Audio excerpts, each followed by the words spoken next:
सोचिए, एक छोटा सा कस्बा, एक छोटा सा लड़का, और वो बन जाता है भारत के सबसे महान वैज्ञानिकों में से एक। ये कहानी है डॉक्टर एपीजे अब्दुल कलाम की, और हम इसे उन्हीं के शब्दों में समझेंगे, उनकी आत्मकथा अग्निपंख के जरिए।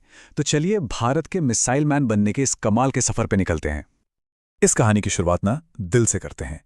ये एक कविता है जो डॉक्टर कलाम ने अपने माता पिता के लिए लिखी थी, और इसी में उनके जीवन की पूरी नींव छिपी है: प्यार, विश्वास और आभार।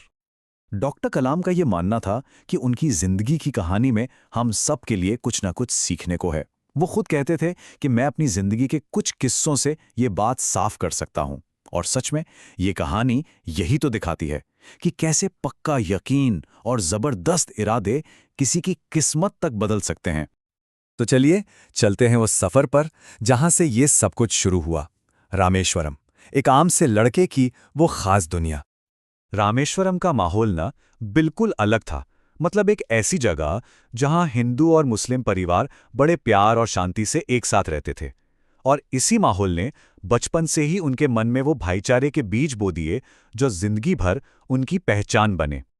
उनकी शख्सियत को बनाने में सबसे बड़ा हाथ जाहिर है उनके माता पिता का था। पिता जैनुल आबदीन से उन्हें मिली अनुशासन, ईमानदारी और आध्यात्म की समझ, और माँ आशियम्मा से सीखा दया करना और भगवान पर अटूट विश्वास रखना। उनका परिवार बहुत सादगी से रहता था, और उनका मानना था कि मुश्किलें तो खुद को जानने का एक मौका होती हैं, और यही सादगी बाद में एक वैज्ञानिक और फिर राष्ट्रपति के तौर पर भी उनकी पहचान बनी।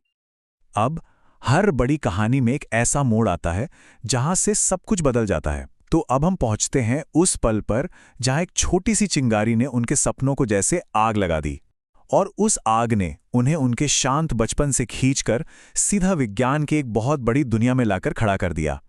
यहां एक सवाल मन में आता है, एक छोटे से गांव के लड़के के सपने आखिर कितने बड़े हो सकते हैं? और इसका जवाब मिलता है उनके एक टीचर शिव सुब्रमण्य अय्यर की बातों में।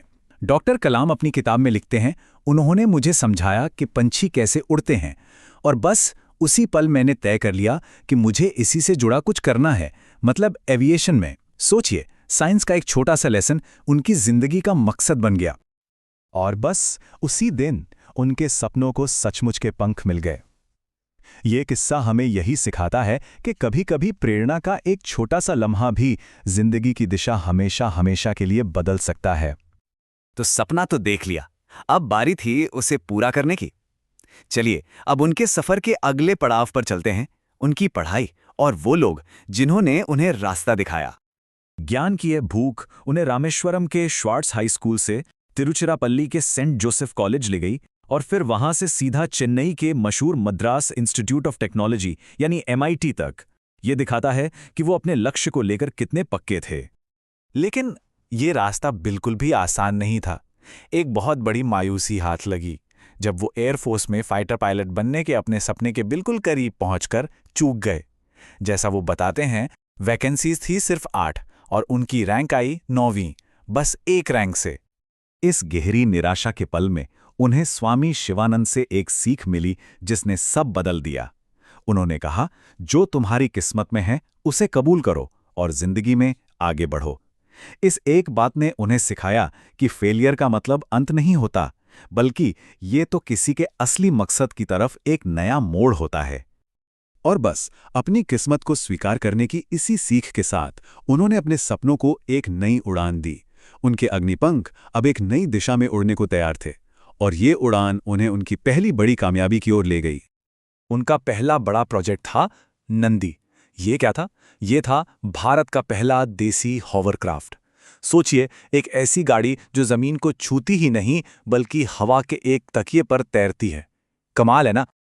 लेकिन ये चैलेंज बहुत बहुत बड़ा था। पहली बात, डेडलाइन ऐसी थी जो नामुमकिन लग रही थी।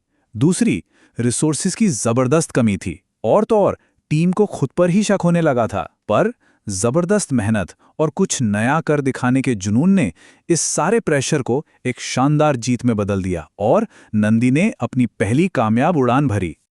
ये जो नंदी हॉवरक्राफ्ट की कामयाबी थी ना, ये इस बात का पहला पक्का सबूत था कि उनके सपने सच हो सकते हैं। हाँ, ये बस एक छोटा सा कदम था। लेकिन इसी एक कदम ने उन्हें उस रास्ते पर डाल दिया जहां से वो आगे चलकर भारत के स्पेस और मिसाइल प्रोग्राम के सबसे बड़े हीरो बने। और ये पूरी कहानी हमें एक बहुत गहरे सवाल पर लाकर छोड़ देती है कि आखिर वो कौन सी चिंगारी होती है जो किसी की जिंदगी को एक मकसद देती है। डॉक्टर कलाम की तरह ही ये कहानी हम सबको अपनी जिंदगी की उस कीमती चिंगारी को ढूंढने के लिए प्रेरित करती है।